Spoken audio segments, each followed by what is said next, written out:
صاحبك بينزف، ما تندفعش، بص حواليك كويس. الخطر راح، المكان أمان، ساعتها بس تروح له هو واقع على الأرض. شوف نفسه، نبضه، الأساسيات، مجرى الهواء، النفس، الدورة الدموية. دي حاجات بتتعلمها من كتيب قديم. دلوقتي للجرح دم أكتر بكتير مما كنت تتمنى تشوفه. أول غريزة عندك هي أحسن حاجة، الضغط. هات أنضف حتة قماش عندك واضغط جامد، ما تسيبش الضغط. لو القماشة اتملت دم ما تشيلهاش، حط طبقة تانية فوقيها وكمل ضغط.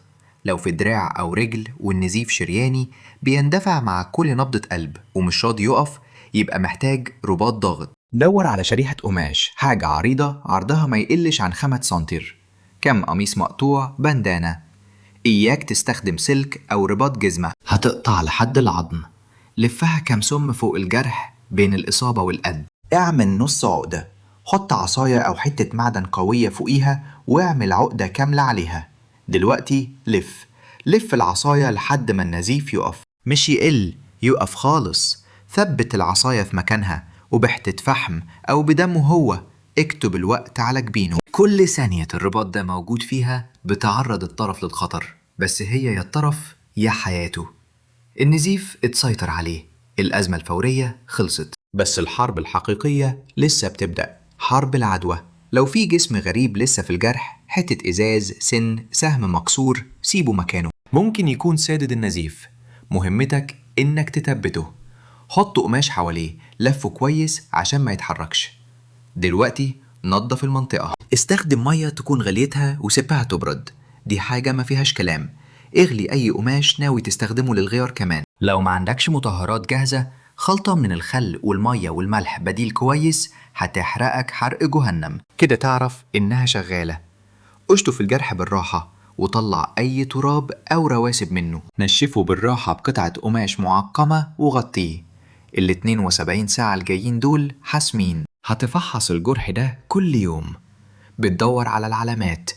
احمرار بيزحف من الأطراف، ورم، سخونة في الجلد ما كانتش موجودة قبل كده، ألم جديد، وأوضح علامة الصديد. إفرازات سميكة وريحتها وحشة، ممكن تشوف خطوط حمراء طالعة من الجرح، بتتسلق الطرف، دي علامة إن العدوى وصلت للجهاز الليمفاوي. ده إنذار خطير. لو مفيش مضادات حيوية لقيتها، بتلجأ للي الأرض تديهولك. العسل الخام اللي مش متصنع ده معجزة، هو مضاد للبكتيريا. حطه في الجرح المتنضف قبل ما تلفه. عجينة من بودرة الكركم ومية نظيفة برضو بتنفع. طول ما الجسم بيقاوم لازم تديله طاقة. محتاجين أكل، خصوصا بروتين، عشان يبنوا الأنسجة تاني. محتاجين مية أكتر ما يتخيلوا.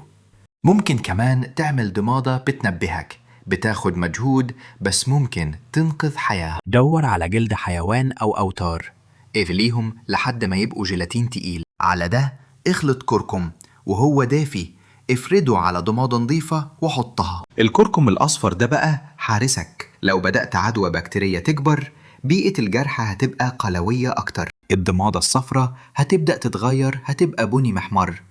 ده جرس إنذار معمول من بواقي. دي طريقة تشوف بيها العدو اللي مش باين قبل ما يتمكن.